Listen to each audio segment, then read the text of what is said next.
Haleluya, shalom. Sekali lagi semua bisa lambaikan tangannya, shalom. Baik yang ada di gedung gereja ini maupun yang ada di rumah, Bapak Ibu Saudara masing-masing, salam damai sejahtera Kristus melingkupi setiap kehidupan kita semua. Puji Tuhan, tema khotbah pagi hari ini yaitu influencer. Influencer, apa itu influencer? Saya yakin kita pernah mendengar istilah influence atau pengaruh. Influence itu pengaruh. Kalau dikatakan influencer itu artinya orangnya, pribadinya yang berpengaruh, yang bisa menarik banyak orang, punya wibawa. Dan saudara, istilah ini tentu tidak asing bagi generasi milenial saat ini yang aktif di medsos. Ada istilah selebgram, ada istilah YouTuber, ya kan saudaraku? Dan mereka adalah orang-orang yang bisa menarik banyak orang sehingga punya banyak follower. Dan biasanya kita akan gunakan mereka untuk mempromosikan sesuatu misalkan. Kita hire dia, kita bayar dia untuk mempromosikan sesuatu karena followernya banyak. Nah, dia bisa jadi influencer. Mempengaruhi banyak orang untuk mungkin membeli, untuk mempercayai satu pemikiran karena dia seorang influencer. Nah, entah profesi kita apa, saudaraku, semua kita sebetulnya dipanggil oleh Tuhan untuk menjadi influencer. Amin, saudara.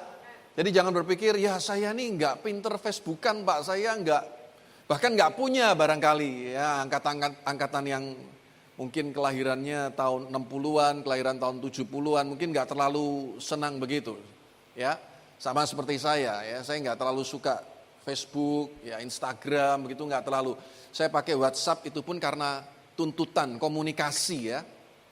Nah, tapi bagi banyak orang zaman sekarang, anak-anak muda, saya yakin tidak asing dengan istilah ini. Nah, saya ingatkan sekali lagi, bukan berarti yang menggunakan medsos yang disebut influencer. Sebetulnya kita semua itu dipanggil untuk menjadi orang-orang yang berpengaruh. Orang-orang yang mempengaruhi dan bukan dipengaruhi. Nah, kita lihat ayat yang sangat terkenal di dalam Injil Matius, pasal yang kelima. Matius, pasalnya yang kelima, lihat ayat 13 sampai ayat 16. Dikatakan, kamu adalah garam dunia. Jika garam itu menjadi tawar, dengan apakah ia diasinkan? Tidak ada lagi gunanya selain dibuang dan diinjak orang. Kamu adalah terang dunia. Kota yang terletak di atas gunung tidak mungkin tersembunyi. Lagi pula orang tidak menyalakan pelita lalu meletakkannya di bawah gantang. Melainkan di atas kaki dian sehingga menerangi semua orang di dalam rumah itu. Demikianlah hendaknya terangmu bercahaya di depan orang, supaya mereka melihat perbuatanmu yang baik dan memuliakan Bapamu yang di sorga. Amin, saudaraku. Berarti Tuhan panggil kita jadi influencer sebetulnya. Jadi orang yang berpengaruh. Seperti dikatakan di sini garam dan terang dunia. Garam dunia dan terang dunia. Garam itu punya kemampuan untuk memberi rasa, menahan kebusukan. Itu fungsi garam yang utama. Dan kalau garam itu sudah menjadi tawar, tidak ada gunanya kecuali dikatakan dibuang dan diinjak-injak orang. Tuhan panggil kita jadi terang dunia. Bahkan kota di atas gunung pun tidak bisa tersembunyi.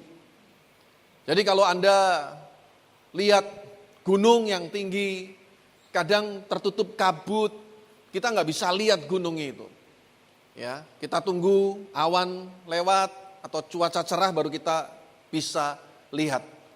Dan kalau dikatakan terang dunia, kota di atas gunung pun tidak ada yang tersembunyi. Sedemikian terangnya kita harus bercahaya. Sehingga nggak ada lagi yang bisa disembunyikan. Nah, ini panggilan untuk kita semua, saudaraku, untuk menjadi garam dan terang dunia. Dimanapun kita berada, kita ini bisa membawa satu dampak, satu pengaruh yang positif, saudaraku. Bahkan kerajaan Allah itu juga sebetulnya berbicara tentang pengaruh. Ingat, kerajaan Allah juga digambarkan seperti ragi. Ragi yang buat roti pasti ngerti, kita butuh sedikit ragi untuk mengkamirkan seluruh adonan. Sehingga bisa mengembang, sehingga bisa menjadi kelihatan menarik gitu ya. Butuh ragi, saudara. Nah, saudara, semua kita dipanggil. Apakah kita pendeta, kita pengusaha, bahkan ibu rumah tangga pun, Anda harus menjadi pribadi yang berpengaruh. Amin, saudaraku. Bisa membawa pengaruh yang baik. Mulai dari kelompok yang paling kecil di dalam rumah tangga kita masing-masing. Nanti di lingkungan rumah tangga kita, di kampung kita, di perumahan tempat kita tinggal, di kantor di mana kita kerja, yang masih sekolah, di sekolah kita, di kampus, dimanapun kita berada. Karena setiap hari sadar tidak sadar, inilah battleground kita, peperangan kita di dalam pikiran kita. Kita dipengaruhi atau mempengaruhi. Kalau kita dipengaruhi oleh nilai-nilai budaya dunia ini, saudaraku, ya akhirnya kita akan menjadi sama dengan dunia ini.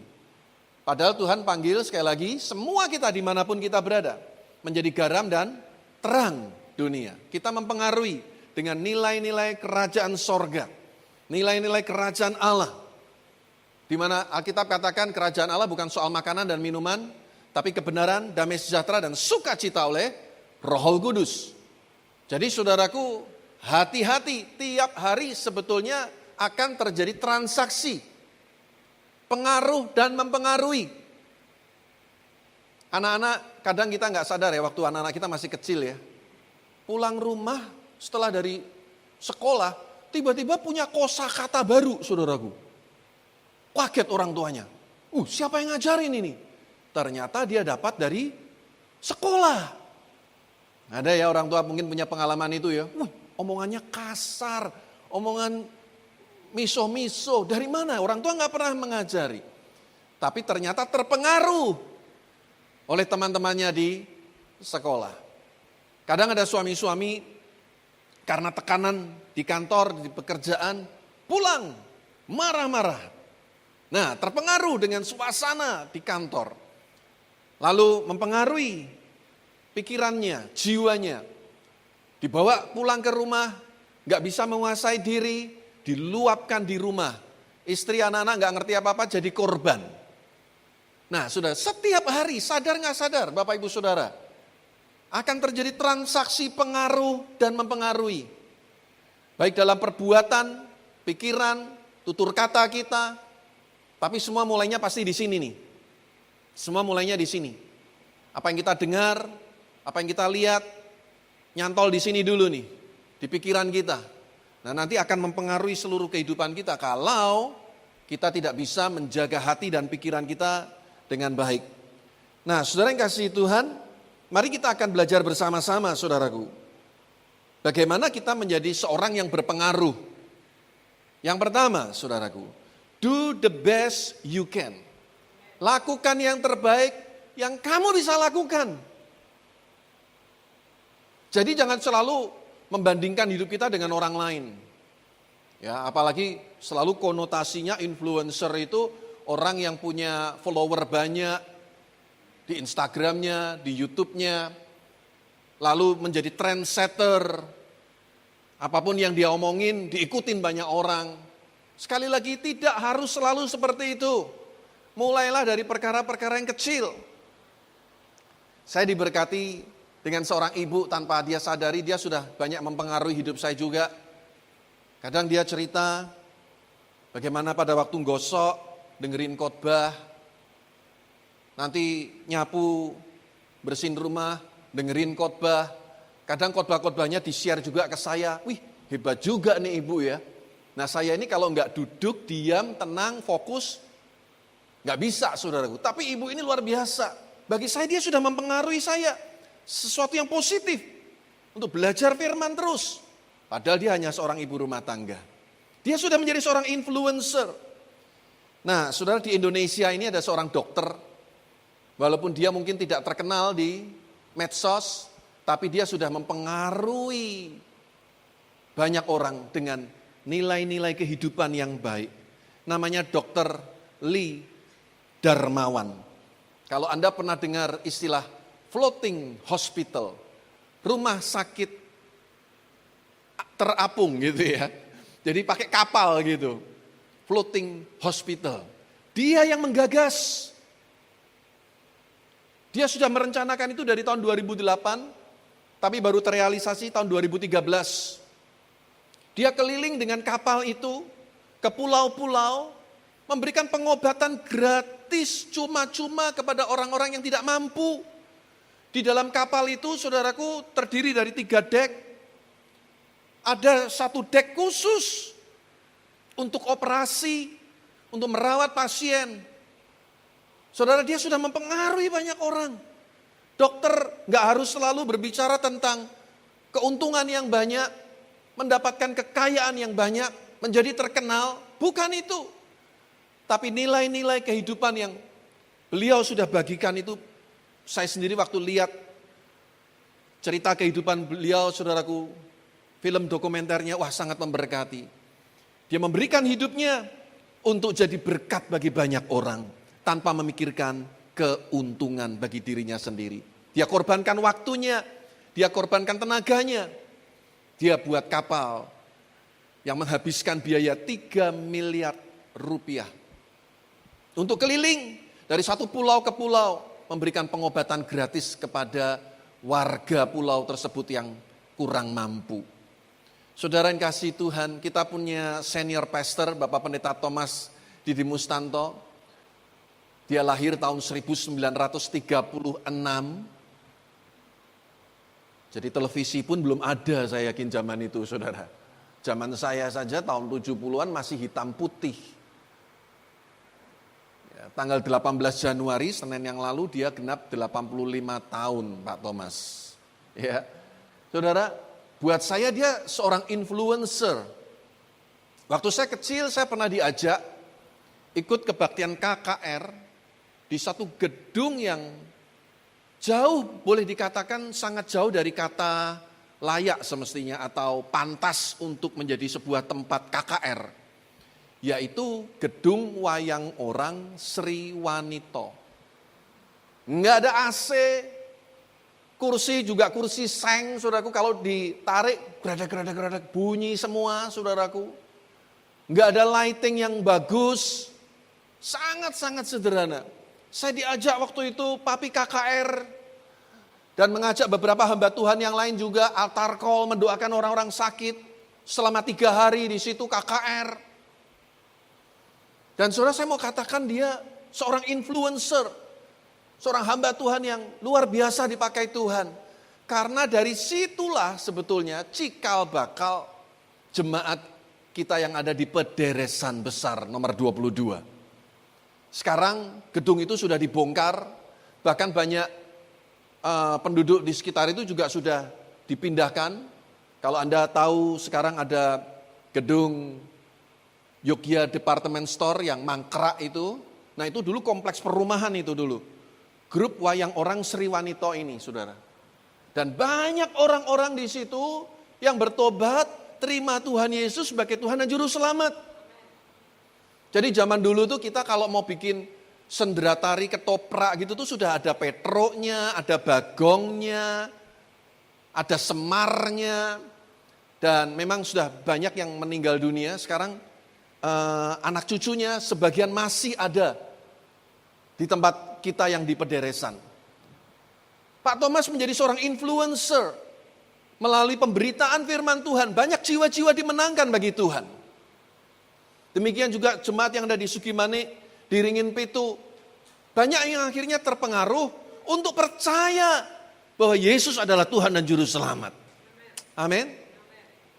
Anda juga bisa jadi influencer semua. Semua kita, asal kita tahu panggilan kita dan do the best. Lakukan yang terbaik yang kau bisa lakukan. Tadi saya kasih contoh ibu rumah tangga. Jangan bilang, wah saya cuma ibu rumah tangga Pak, nggak ngapa-ngapain. Siapa bilang? Dengan doa-doamu, dengan sharing-sharingmu bisa jadi berkat bagi banyak orang. Do the best yang kau bisa lakukan. Entah Anda pendeta, Anda dokter, Anda guru sekalipun. Guru katanya pahlawan tanpa tanda jasa. Kita bisa jadi orang hebat, kita bisa jadi orang kaya, kita bisa jadi orang terkenal. Tapi guru tetap guru. Yang sederhana hidupnya. Tapi sebetulnya saya berkata jujur, hidup saya hari ini juga nggak bisa lepas dari pengaruh guru-guru saya dulu. Jadi beberapa waktu yang lalu saya sama Pak Hari sempat tengok guru kami yang sakit. Dan saya betul-betul sangat diberkati dengan kehadiran Pak Guru ini. Karena dialah yang mengajarkan saya bahasa Inggris. Jadi sedikit banyak saya sekarang ya nggak fasih-fasih banget tapi bisa bahasa Inggris, ngomong daily conversation, percakapan sehari-hari. Karena beliau, dia sudah mempengaruhi banyak hal dalam hidup saya. Jadi jangan mengukur kesuksesan hanya semata-mata, oh kalau kita punya uang banyak, oh kalau kita punya rumah besar. No. Tapi sudahkah kita berfungsi seperti yang Tuhan mau, menjadi garam dan terang dunia. Hidupmu menjadi kesaksian bagi banyak orang. Do the best, lakukan yang terbaik yang engkau bisa lakukan. Yang kedua, saudaraku, bagaimana kita bisa menjadi seorang influencer? Share the goodness of God. Ceritakan kebaikan Tuhan yang kita alami. Sekali lagi, ceritakan kebaikan Tuhan. Jangan disimpan, jangan diam aja. Bagikan. Supaya mereka yang belum kenal Tuhan bisa terpengaruh. Mereka yang lagi bete, dengar kesaksian kita bisa dikuatkan. Amin, saudaraku. Ceritakan tentang kebaikan Tuhan. Apa yang kau alami dalam hidupmu bersama dengan Tuhan. Anda bisa mempengaruhi orang-orang yang lagi susah. Dengan ucapanmu, dengan ceritamu. Dengan mungkin firman Tuhan yang kita bagikan. Saya mau ambil salah satu contoh di dalam Alkitab. Percakapan Tuhan Yesus dengan wanita Samaria di dalam Injil Yohanes pasal yang keempat. Ya, nah untuk detailnya nanti Anda baca di rumah, mulai ayat yang pertama sampai ayat 42. Tapi saya ingin kita lihat saja ayat 39 sampai 42. Dikatakan dan banyak orang Samaria dari kota itu telah menjadi percaya kepadanya karena apa saudara? Perkataan perempuan itu yang bersaksi, ia mengatakan kepadaku segala sesuatu yang telah kuperbuat. Ketika orang-orang Samaria itu sampai kepada Yesus, mereka meminta kepadanya supaya ia tinggal pada mereka. Dan ia pun tinggal di situ 2 hari lamanya. Dan lebih banyak lagi orang yang menjadi percaya karena perkataannya. Dan mereka berkata kepada perempuan itu, kami percaya tetapi bukan lagi karena apa yang kau katakan, sebab kami sendiri telah mendengar dia dan kami tahu bahwa dialah benar-benar juru selamat dunia. Haleluya. Wanita Samaria ini sudah menjadi seorang influencer. Wanita yang berpengaruh dengan membawa banyak orang Samaria datang percaya kepada Tuhan Yesus. Orang Samaria itu bagi orang Yahudi itu bangsa kafir. Padahal dia juga keturunan dari Abraham. 12 suku, saudaraku, tapi 10 suku itu kawin campur dengan bangsa-bangsa Babel, Asyur. Jadilah Samaria ini, orang-orang Samaria. Jadi mereka dianggap warga negara kelas 2. Orang Yahudi yang notabene merasa orisinil, gak mau bergaul sama orang Samaria. Mereka lah keturunan Yehuda, makanya ada kata Yahudi, Yehuda. Dan ada satu suku lagi Benyamin. Itu yang masih mereka yakini keasliannya begitu, keyahudian mereka. Jadi yang lain tuh dianggap, aduh kamu ini udah bukan orang Yahudi lagi gitu. Dan orang Yahudi gak mau bergaul sama orang Samaria. Makanya ketika Yesus minta minum sama wanita Samaria ini, wanita ini bilang, kamu minta minum kepada orang Samaria. Seolah-olah wanita ini gak percaya gitu. Yesus mau berbicara dengan wanita ini. Singkat cerita, Yesus menyingkapkan apa yang menjadi latar belakang kehidupan wanita ini. Pada waktu Yesus berkata, panggil suamimu. Dia berkata, aku enggak punya suami. Betul katamu, kamu sudah punya 5 dan yang sekarang ini bukan suamimu. Wanita ini kaget, saudaraku. Dan wanita itu akhirnya mengakui kemesianikan Yesus. Yesus benar-benar Mesias yang dijanjikan itu. Wanita ini akhirnya percaya Yesus adalah Tuhan. Dan lalu dia cerita sama orang-orang Samaria. Dan dari ceritanya ini banyak orang Samaria percaya kepada Tuhan Yesus. Dan tadi Alkitab katakan bukan karena perkataan wanita itu. Tapi karena mereka ketemu langsung dengan Yesus. Tapi ingat perantaranya siapa? Wanita Samaria ini. Saudara, mari kita ceritakan, bagikan kebaikan Tuhan yang sudah kita alami dalam kehidupan ini. Melalui grup-grup WA Anda, melalui Facebook Anda, cerita kesaksian di situ. Kalau memang suka bermain Facebook, ya, atau lewat Instagram yang mungkin suka bermain di platform Instagram, silahkan gunakan semuanya untuk hal-hal yang positif. Bukan untuk mencaci maki, bukan untuk saling mencela, apalagi mengungkapkan emosinya di situ. Alkitab yang berkata, orang bodoh yang mengumbar amarahnya. Hanya orang yang bodoh, apalagi di medsos dibaca banyak orang. Kita harus makin bijaksana, kita harus makin berhikmat di dalam menggunakan medsos ini, saudaraku. Apalagi sekarang ada undang-undang ITE katanya. Jadi kita salah-salah ngomong urusannya bisa panjang. Saya wanti-wanti anak-anak betul-betul hati-hati, jangan sembarangan ngomong di medsos. Ada orang Amerika pergi ke Bali, dia sudah habis masa holiday-nya dan batas waktu yang diizinkan untuk tinggal di Indonesia. Sekian tahun dia udah habis dan dia merasa nyaman, gak ketahuan di Bali. Sampai satu kali dia cuit-cuit gitu ya. Cerita ajak teman-temannya di Amerika pindah aja ke Bali gini. Dan gara-gara cuitannya itu saudaraku, dia diburu Interpol Indonesia. Dia diburu polisi-polisi Indonesia karena batas tinggalnya sudah lewat. Dan dia jadi imigran gelap di Indonesia. Gara-gara di medsos. Ya, saya sempat ngomong sama istri saya, salahnya sendiri gitu ya. Salahnya sendiri, walaupun ya memang salah sih, nggak bener sih, ya saudaraku. Tapi kalau dia nggak cuit-cuit mungkin nggak ketahuan. Tapi saya bukan ngajarin loh ya. Kalau gitu nanti kalau kita ngelanggar apa-apa, diem-diem aja, bukan begitu maksud saya. Tapi hati-hati Bapak Ibu Saudaraku, kalau kita menggunakan media sosial. Oleh sebab itu saudara kasih Tuhan, gunakan untuk hal-hal yang baik. Sharing firman Tuhan, bagikan hal-hal yang menguatkan, yang menghibur. Kadang gara-gara medsos ini ya saudara, hubungan bisa jadi lebih akrab, tapi hubungan juga bisa berantakan loh saudara. Dalam satu grup WA, ketika ada perbedaan pendapat saudaraku, dan terus makin dipertajam, bisa jadi ribut. Makanya lebih baik kita ngomongin persamaan aja daripada perbedaan. Amin. Kita ngomongin persamaan aja daripada perbedaan. Kalau mau ngomongin perbedaan, kita siap untuk berdiskusi, berdiskusilah dengan hati yang dingin, kepala yang dingin. Amin. Jangan bertengkar.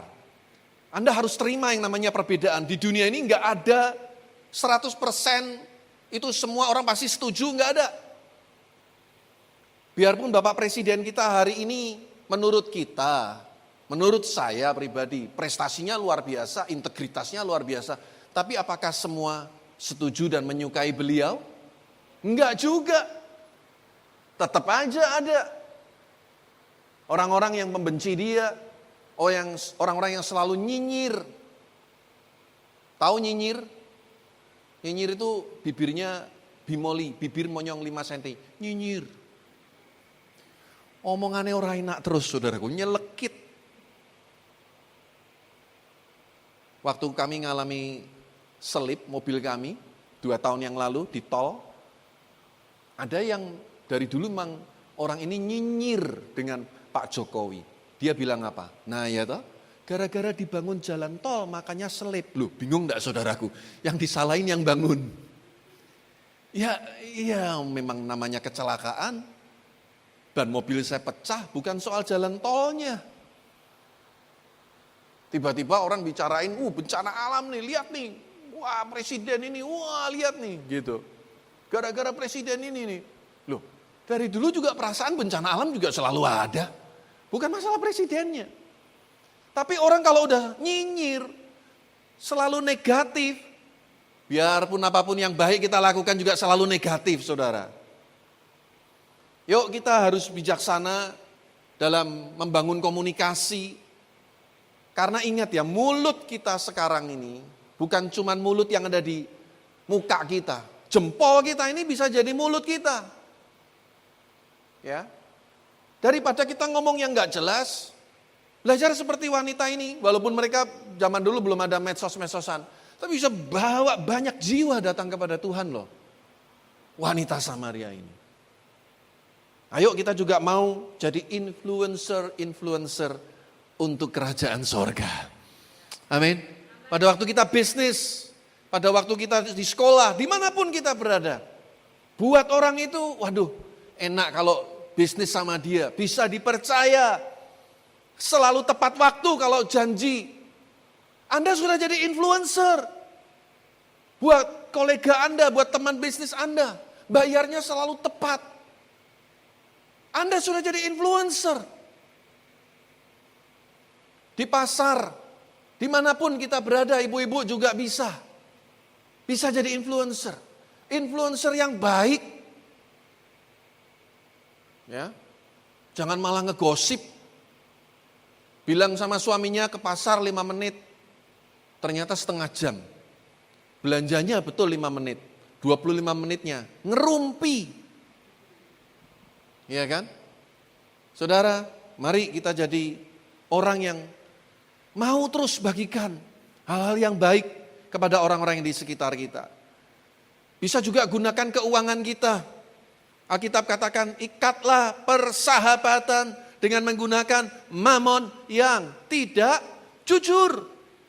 Manfaatkan mamon ini untuk mempengaruhi orang dalam pengertian yang positif. Mengikat persahabatan. Orang diberkati, pekerjaan Tuhan diberkati. Di mana-mana kita bisa jadi berkat dengan keuangan kita juga. Nah, jadi share the goodness of God. Bagikan kebaikan-kebaikan Tuhan kepada orang-orang di sekitar kita. Amin, saudaraku. Dan yang ketiga, saudaraku, saya yakin seorang influencer itu tidak takut gagal. Amin. Ya, bilang sama tetangga kanan kirimu, walaupun Anda pakai masker, bilang ini, jangan takut gagal, gitu saudaraku. Ya, jangan takut gagal.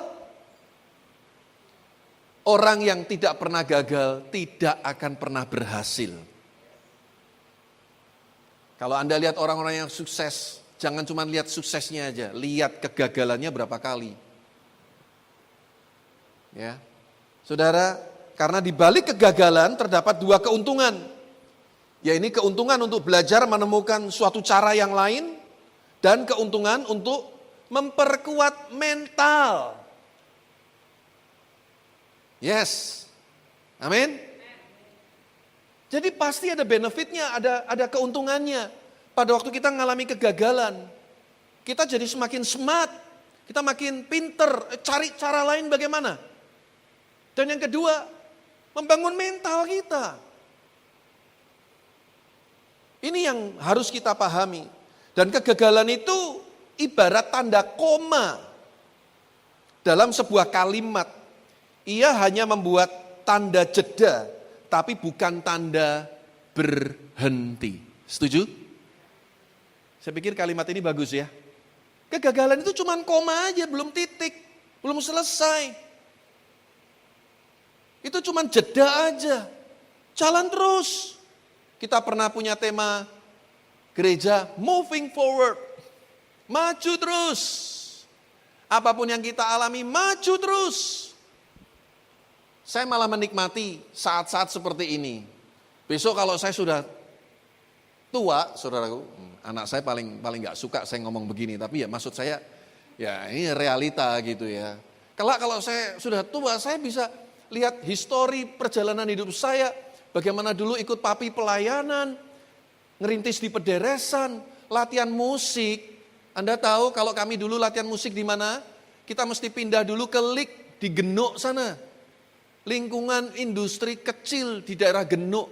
Karena gereja di pederesan di kampung kecil tempatnya. Kalau kita main musik, tetangga pada ribut. Malah pernah dilempar batu baterai dari kampung sebelah. Jadi kita mesti boyongan. Nah saya lupa tuh hari apa itu, mesti boyongan dulu, pindah. Nanti selesai latihan bawa lagi. Sekian tahun kita jalani itu. Mulai kita renov, kita bangun, sampai sekarang kita ada lahan parkir di pederesan. Kita merintis di Puri. Di Puri kita jalan di sini, kita ibadah di sini 15 tahun. Dan kita harus pindah. Buat saya itu akan menjadi satu pengalaman yang membekas dalam hidup saya. Dan cuma satu saja kesimpulan saya, Tuhan Immanuel, Tuhan beserta dengan kita. 7 Februari kita akan pindah ke tempat yang baru di Diamond C26. Proses pembangunan kita sudah lakukan sejak bulan apa itu? Agustus atau September ya. Kita pikir Desember bisa selesai, Januari bisa selesai lah. Kita paksakan pokoknya nanti Januari ini betul-betul harus selesai. 7 Februari kita mulai. Saudara, akan menjadi satu pengalaman buat saya. No problem. Orang bilang enjoy aja. Apakah kita pernah mengalami kegagalan dalam perjalanan pelayanan ini? Kalau saya lihat Pak Thomas pun pernah. Kita pernah merintis di perumahan Genuk. Saya nggak tahu Pak Eko sudah ada belum waktu itu? Belum ya? Saya nggak berani tanya sama Reno. Jangan-jangan belum lahir Reno. Di Genuk kita beli sebidang tanah. Waktu itu belum ada pederesan. Ya. Dan kita buat gereja. Saya masih kecil, ikut papi doa di sana. Ya, sederhana tempatnya. Tapi karena kita nggak bisa bayar, saudaraku, gedung itu kita nggak bisa melunasi. Dan kita harus, waktu itu di pederesan tempat kita ibadah itu kan masih pinjam. Orangnya mau pindah dan mau nggak mau dibeli atau enggak. Kalau nggak dibeli ya mau dijual ke orang lain. Dan Pak Thomas harus diperhadapkan dengan pilihan yang sulit. Mempertahankan pekerjaan Tuhan di Genuk atau melanjutkan yang ada di pederesan. Waktu itu pederesan masih merintis lah. Ya. Belum yang di nomor 22. Kalau nggak salah nomor 18 atau 16 di situ ada emperan rumah gitu terbuka, kalau hujan ya kehujanan, pakai toa gitu aja saudaraku, ibadahnya sederhana sekali. Dan kami harus memilih, gimana ini? Padahal di Genuk juga sudah mulai ada jemaat. Akhirnya gedung itu kita jual saudara. Kita jual. Tapi kita nggak perlu kecewa, karena toh yang melanjutkan gereja yang lain. Ya, sekarang ada gereja Isa Al-Masih di Genuk. Nah itu dulu Pak Thomas yang bangun. Ya, bagi saya itu bukan titik, itu cuman koma aja. Toh juga jadi pekerjaan Tuhan. Amin. Kegagalan cuman koma, bukan titik. Kalau beliau sekarang 85 tahun dan mungkin sudah tidak bisa terlalu aktif di gereja. Tapi legasi warisan iman yang dia tinggalkan, wah. Biar saya cerita sampai besok juga gak akan habis. Anak-anak rohani beliau di mana-mana, saudaraku. He is an influencer. Seorang yang berpengaruh. Termasuk mempengaruhi kehidupan saya. Sampai akhirnya saya jadi hamba Tuhan. Karena dulu papi mami seringkali bertanya-tanya, dari 5 anak ini siapa yang akan jadi hamba Tuhan. Seringkali papi dan mami bersitegang karena belum terlihat sama sekali sampai anak-anak besar kuliah, nggak kelihatan sama sekali siapa yang bakal jadi hamba Tuhan. Karena kebanggaan orang tua adalah ketika ada anaknya yang bisa melanjutkan pelayanannya. Dan saudaraku, di pertengahan kuliah itulah saya terpanggil untuk melayani menjadi hamba Tuhan. Dan sedikit banyak papi saya mempengaruhi banyak hal. Dulu kalau di Semarang ada KKR, Pak Thomas selalu ditunjuk sebagai apa? Ketua seksi doa. Selalu itu di mana-mana. Begitu seksi doa, nggak ada yang berani ganti Pak Thomas.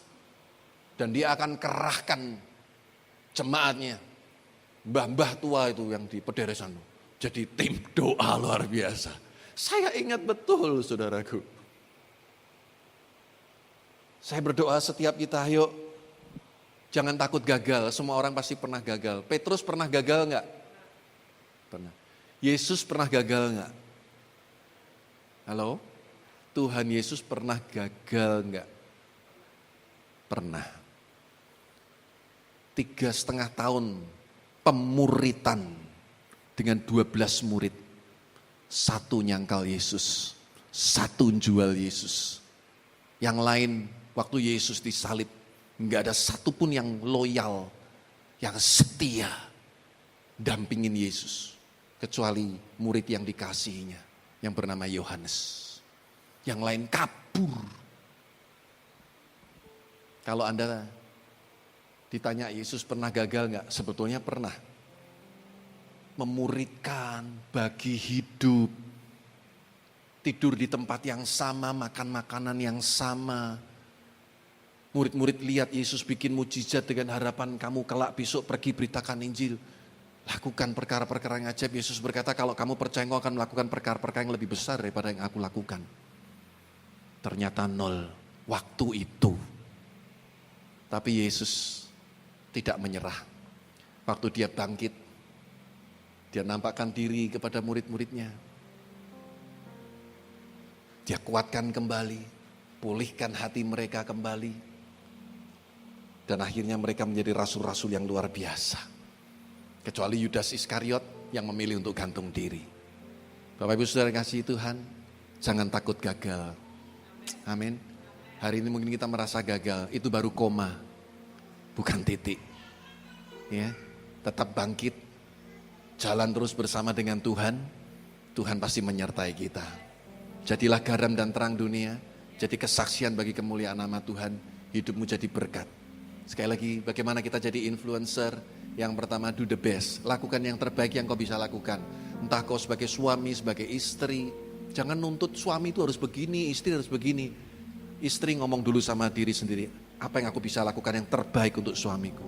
Suami juga ngomong sama diri sendiri, apa yang terbaik yang aku bisa lakukan untuk istriku. Masing-masing begitu aja. Pasti rumah tangga damai. Tapi kalau selalu maunya menang-menangan semua, gak mau saling mengalah, gak mau saling mengampuni, ya ribut terus. Ayo lakukan yang terbaik yang kamu bisa lakukan. Nanti masalah itu hilang-hilang sendiri. Yang kedua, bagikan kebaikan Tuhan kepada orang-orang di sekitar kita. Dan yang ketiga, jangan takut gagal. Keberhasilan tinggal selangkah lagi. Berkat Tuhan tinggal selangkah lagi. Anugerah Tuhan tetap terus menyertai kehidupan kita semua. Amin. Tuhan Yesus memberkati, beri kemuliaan bagi Allah kita.